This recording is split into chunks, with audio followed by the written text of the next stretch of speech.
오늘 이 시간 우리에게 주신 하나님의 말씀은 야고보서 2장 26절입니다. 야고보서 2장 26절 우리 함께 읽도록 하겠습니다. 영혼 없는 몸이 죽은 것 같이 행함이 없는 믿음은 죽은 것이니라. 우리 한 번 더 함께 읽겠습니다. 영혼 없는 몸이 죽은 것 같이 행함이 없는 믿음은 죽은 것이니라. 아멘. 지금 담임 목사님 나오셔서 행하지 않는 믿음은 죽은 믿음이다 라는 제목으로 하나님 말씀 전해주시겠습니다. 오늘 그 말씀은 영혼 없는 몸이 죽은 것처럼 죽은 것 같이 행함이 없는 믿음도 죽은 것이다 라고 하는 문장으로 우리들에게 교훈을 주고 있습니다. 사람이 몸에서 영혼이 떠나면 죽었다는 거 누구나 다 아는 거죠. 그런데 뭐 이것은 너무 명확한 거니까 영혼이 없으면 그 사람 죽은 거다 다 동의할 겁니다. 그런 것처럼 행함이 없다 하는 그 믿음은 죽은 것이다. 그런데 여기에서 이제 문제가 생기는데, 지금까지도 초대교회부터 지금까지도 믿음이라는 것이 굳이 행함이냐, 그냥 마음으로 믿으면 되는 거지 그것을 갖다 곧 그냥 행해야 그것이 믿음이냐 하는 질문이 있기 때문이에요. 근데 야고보 사도는, 주의 형제 야고보 사도는 행함이 없는 믿음, 행하지 않는 믿음이라면 그건 죽은 것이다 얘기했습니다. 사실 이 말씀 전에 사람이 믿음이 있다고 하고 행함이 없다면 무슨 유익이 있겠습니까? 라고 하는 질문으로 야고보 사도는 오늘 이야기를 시작하고 있습니다. 여러분, 그 믿음에 관해서는 성경에 많이 나옵니다. 우리는 하나님을 믿고 또 예수 그리스도를 믿는다고 그렇게 얘기를 합니다. 이것은 하나님과 예수님을 의지하고 그분의 선하심과 그리고 그분의 능력을 믿는다는 뜻입니다. 그런데 믿음 중에는 무엇을 하고자 하는 마음과 그것을 할 수 있다고 하는 확신도 있습니다. 그러니까 믿음의 대상에 대한 그 믿음만 있는 것이 아니고 우리가 어떤 것을 할 수 있다고 믿는 것, 그리고 그것을 하고자 하는 마음, 간절한 마음도 믿음이라고 하는 말로 성경에서 표현한다는 거예요.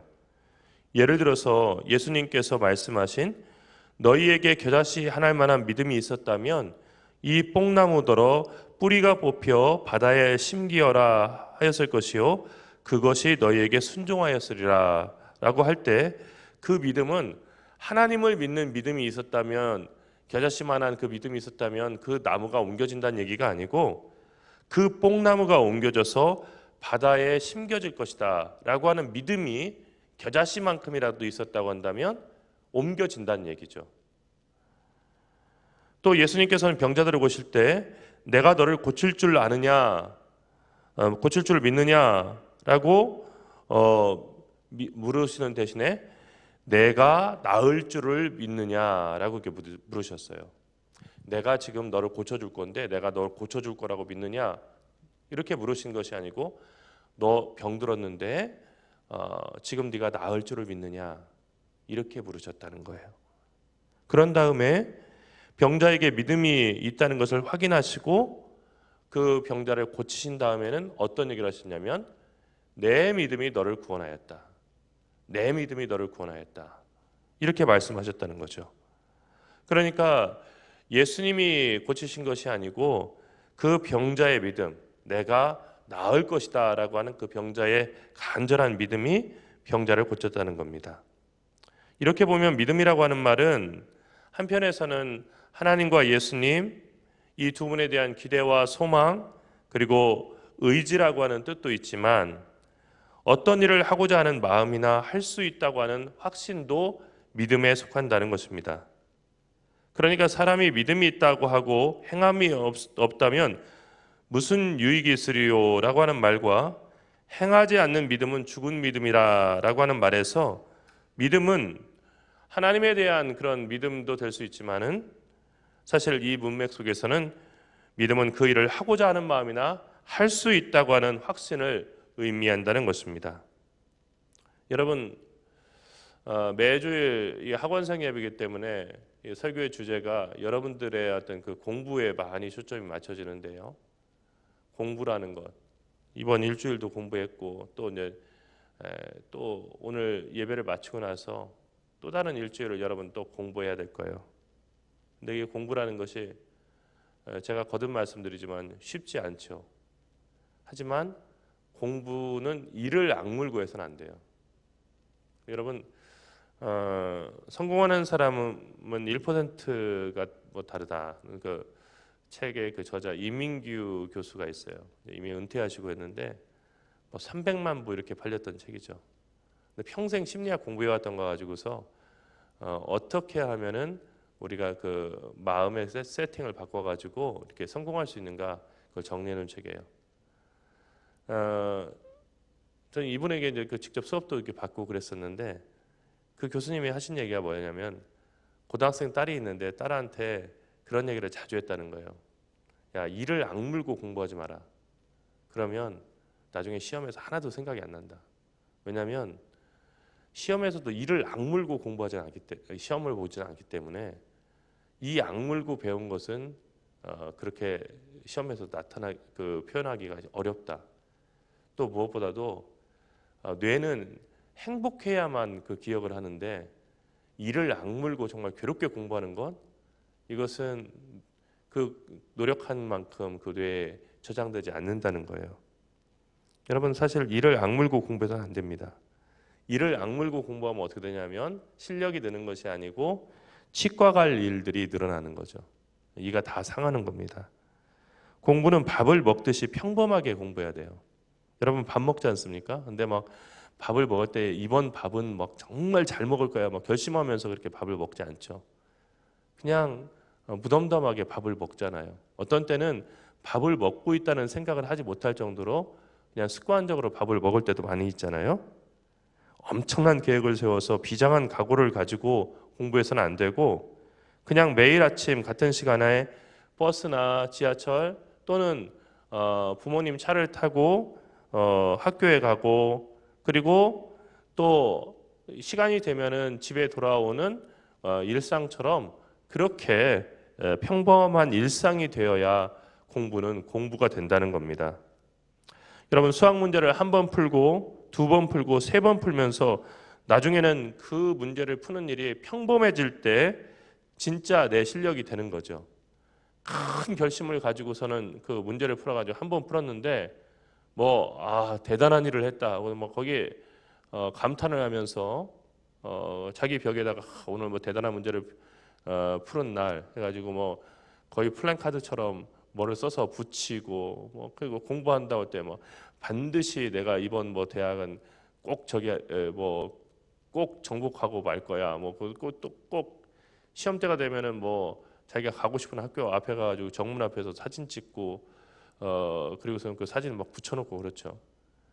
그러니까 그 학교 다니는 학생들 입장에서는 고등학생들이나 이렇게 자기 학교 학생이 아닌 애들이 앞에서 이렇게 사진 찍고 있으면은 쟤 또 그냥 사진 찍어가지고 거기다 붙여놓으려고 하는구나.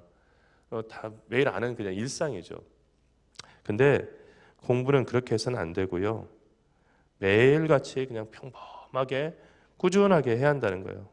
영어 문장을 한 번 보고 두 번 보고 세 번 보면서 나중에는 그 문장이 아주 평범하게 느껴질 때 실력이 되는 거예요. 그것이 평범함의 능력입니다. 여러분 400페이지, 500페이지 되는 영어 책을 번역하려고 할 때 어떻게 번역하는 줄 아십니까? 영어 실력이 막 대단해가지고 물론 번역을 하려면 영어 실력이 있어야죠. 그런데 그 책을 번역할 때 뭐 한꺼번에 이렇게 번역이 되는 게 아니에요. 어떻게 하냐면요. 괴로우나 즐거우나 그냥 매일 몇 페이지는 그냥 번역한다. 번역하고 나는 잔다 하는 마음이 있어야 돼요. 근데 어떤 경우는 막 그 문장 하나에 막혀가지고 전혀 번역이 되지 않는 경우도 있어요. 어떻게 해야 돼요? 그래도 계속 봐야 돼요. 어떤 경우는요. 한 문장에 막혀가지고 일주일 동안을 그 문장만 바라보는 때가 있어요. 어원을 찾아보고 막 이렇게 해도 그 문장이 출처도 없고 어디서 인용해가지고 이렇게 했는지 알 수 없는 데 있어요. 매일 붙잡고 늘어지는 거예요. 그러면서 450페이지, 500페이지 되는 그 두꺼운 책을 이제 소화해서 번역할 수 있게 되는 겁니다. 공부도 마찬가지죠. 늘 우리가 바라는 그런 실력을 갖추기 위해서는 매일 평범하게 그냥 일상이 돼버리고 그리고 공부한다는 것조차 의식하지 못할 정도로 우리가 공부해야 돼요. 매우 공부하고 싶어서 죽을 것 같은 마음이 들 때까지 기다리지 말고 시간이 되면 정확하게 책상에 앉아서 공부를 시작해야 됩니다. 그 습관이 참 중요한 거예요. 우리 몸이 기억하는 겁니다. 그러니까 여러분 그 공부할 때 보면은 나는 공부할 때 일정 정도 소음이 있어야 공부가 잘 돼. 해가지고 막 음악 틀어놓고 귀에다 이렇게 틀어놓고 볼펜도 돌리고 까닥까닥하고 그렇게 공부하는 경우인데 이건 정말 위험한 거예요. 왜냐하면 사람의 몸은 그 자극을 갖다가 기억을 하거든요. 그러니까 어떤 지식을 받아들일 때도 똑같은 자극으로 받아들이는데 시험장에서도 우리가 음악을 들을 수 있고 또 볼펜도 돌릴 수 있고 까닥거릴 수 있다고 한다면 괜찮아요. 그러니까 어떤 경우는 생각이 안 나면 막 볼펜 돌리고 까닥까닥거리고 음악을 들으면은 생각이 나는 수도 있어요. 단서가 되니까. 근데 시험장에서는 그럴 수 없죠. 그러니까 어떤 단서를 많이 붙여가지고 그래서 기억한 그 지식들은 우리가 시험장에서 기억이 안 나는 거예요. 고요 속에서 우리가 시험을 치러야 되잖아요. 그러면 평상시 공부할 때도 시험장과 아주 비슷한 분위기에서 공부하는 것이 훨씬 더 유익하다. 이것은 너무 당연한 일이에요. 그러니까 시험장이 어떻죠? 별로 재미없어요. 그냥 조용하잖아요. 숨죽여서 이렇게 공부해야 되잖아요. 시험을 치러야 되잖아요. 그러니까 평상시에 공부할 때 시험장과 비슷한 분위기 속에서 공부를 하는 것, 이것은 사실은 우리에게 많이 유익한 방법이 된다는 겁니다. 무엇인가 특별한 일이 있더라도 관심을 끊고 공부에 전념하는 것도 필요합니다. 좋아하는 야구팀이 연승하거나 요즘 프로야구가 개막이 돼서 한참 경기를 하고 있죠. 그 야구팀이 연승하거나 연패한다고 하는 소식도 여러분의 일상보다 중요하진 않아요. 또 파리 올림픽 이제 곧 올 텐데 올해 수험생들한테 큰 위기죠. 올림픽 우리나라 선수들의 경기를 응원한다. 나는 애국심이 있으니까 이 경기 응원한다. 사실 여러분이 응원하는지 안 하는지 알지 못해요. 그 선수들은요. 그리고 여러분의 그 한 달을 갖다가 그렇게 보낼 만큼 그렇게 중요한 그런 경기라고 생각하지 않아요. 왜냐하면 올림픽은 다음에도 있어요. 여러분 뭐 수십 번의 올림픽을 앞으로 보게 될 거예요. 그러나 여러분에게 있어서 올 1년은 다시 돌아오지 않는 거죠. 또 실시간으로 안 봐도 녹화로 볼 수도 있고 영영 그 경기를 못 본다 할지라도 여러분의 인생에 있어서 그것이 뭐 큰 오점이 되지는 않아요. 프로야구나 올림픽 경기를 보느라고 공부하지 못해서 시험을 못 봤다고 해가지고 KBO나 IOC에서 여러분에게 위로의 커피 쿠폰 하나 보낼 일이가 없다는 거예요. 또 대학에서 이 사람은 성적이 이렇게 나왔지만 이것은 올림픽 응원을 하기 위해서 애국심에서 그런 거니까 이 사람에게는 가산점을 줘야 된다라고 그렇게 생각하는 대학도 없다는 거죠. 시간이 없어서 공부 못한다고 우리는 말하지만 사실은 시간이 대단히 많아요. 그러니까 시간을 잘 운영하는 사람들은 어떻게 했냐면요. 시간이 없을수록 정말 중요한 일을 찾아서 거기다 더 집어넣어요. 가혹한 일이죠. 시간이 없다고 하는데 어떻게 그렇게 할 수 있어요?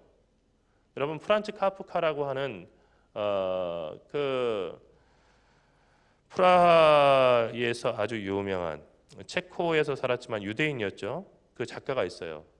카프카의 성이라고 하는 다스슐로스라고 하는 성, 그 작품뿐만이 아니고 아메리카 뭐 이런 여러 작품을 쓴 그 작가인데 이 사람이 정말로 그 많은 그 소설을 갖다 써서 냈는데 소설을 어떻게 썼냐면 전업 작가가 아니었어요.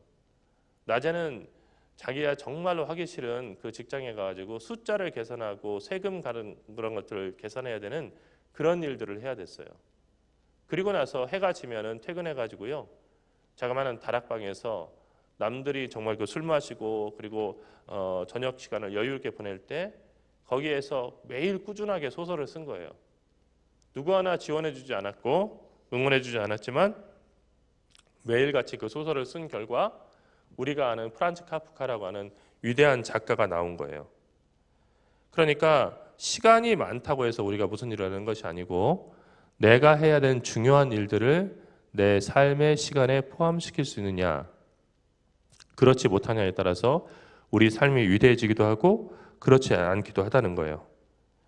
그 충분한 시간에 해야 할 일 대신 다른 일을 하고 있다고 한다면 우리에게는 영원히 공부할 시간이 없는 거예요. 여러분, 제가 이 말씀을 드리는 이유는 오늘 그 말씀에서처럼 행하지 않는 믿음은 죽은 믿음이기 때문이에요. 하나님께 제가 공부 잘해서 좋은 학교에 입학하게 해주세요 라고 매일같이 기도한다고 합시다. 그런데 그 기도하는 만큼 중요한 것은 하나님께서 도우신다는 것을 믿고 매일매일 순간순간 하나님이 도우시는 사람답게 공부를 묵묵하고 성실하게 해내는 거예요. 여러분, 단련이라고 하는 말 있죠? 무엇을 단련한다. 근데 단련이라고 하는 말은요, 오랜 기간의 부단한 노력을 의미하는 거예요. 여러분이 공부하는 것도 단련하는 거죠. 그런데 이 단련이라고 하는 것은 두 글자로 합쳐져서 단련이란 말이 돼 있어요. 단과 련이라고 하는 말이 돼 있는데, 천일의 연습, 천일 동안의 그 연습을 가리켜서 단이라고 하고, 만일의 연습, 1만 일의 그 연습을 가리켜서 련이라고 한다는 거예요. 그러니까 아무리 실력이 없는 사람이라 할지라도 천일, 만일을 꾸준하게 부단하게 노력하게 되면은 그것이 그 사람의 실력이 된다는 얘기입니다. 요즘 벚꽃이 피었습니다. 요즘에 젊은 세대도 꽃 구경 가는 사람들이 많다는 그런 기사를 봤어요. 사람들은 친구들과 이 벚꽃을 보면서 사진 찍고 즐거운 여유로운 시간을 보내기도 합니다. 참 좋은 일입니다. 또한 앞서 얘기했던 것처럼 프로야구가 개막이 돼서 야구장에 가는 사람도 많습니다. 시원한 경기장에서 큰 함성 소리를 들어가면서 야구 경기를 직관한다고 하는 것은 참 아주 시원한 그런 경험이죠. 야구를 보면서 치킨도 먹고 소리를 지르고 하는 그런 광경들은 우리 머릿속에도 오래 남는 거예요. 또 조금 있으면 5월이 돼서 크고 작은 가족 행사들이 많을 겁니다. 그러다 7월이 되면 여름 바다가 우리를 기다리고 있죠. 그렇게 여름이 지나고 나면 아름다운 단풍과 다양한 구경거리가 우리를 기다립니다. 이처럼 우리가 공부를 내려놓고 놀아야 하는 이유는 참 다양합니다. 잠시 쉬어가라면 참 좋을 것 같고, 그렇게 잠시 쉬어가면 더 잘할 것 같다라고 하는 마음도 우리들에게 생기게 돼요. 그러나 그 소리에 우리가 귀를 기울이고 그 소리를 따라가는 그 순간 우리는 우리가 지금 해야 되는 일에서 일탈되는 거죠. 벗어나는 겁니다. 공부하는 사람에게는 휴식이 필요하죠. 그런데 그 휴식은요, 다음 공부를 잘 해내기 위한 그 쉼의 시간이에요. 그러니까 일주일에 하루는 여러분 쉬어야 돼요, 사실은요. 여기 어디서 나온 얘기냐면 심리학 개론에서 나온 얘기예요. 심리학 개론에 기억이라고 하는 그 장을 보게 되면은 어떤 내용이 나오냐면요, 일주일 내내 공부하는 사람하고 일주일에 하루를 갖다가 쉬는 사람하고 그 학습한 내용이 누구에게 더 잘 기억되나 하면은요, 뇌를 깨끗하게 쉬어주는 사람에게 그것이 그 학습 내용이 훨씬 더 장기 기억으로 넘어가는 경향이 있어요. 근데 여기서 한 가지 주의할 게 있어요. 예를 들어서 일주일에 하루 쉰다고 하면서요, 여기 롯데월드 가가지고 롯데월드 가서 막 거기서 뭐 자이로 드롭 같은 거 막 타고 막 청룡열차 뭐 이런 거 옛날 그 청룡열차 이런 거 타고서 막 신나게 막 소리 지르고 막 저기 하고 있잖아요. 아, 나 쉬었어. 안 돼요. 왜냐하면 그 다음날 그 자극이요, 좀처럼 이렇게 사라지지 않아요. 그러니까 사람의 뇌는요, 자극에 중독이 돼요.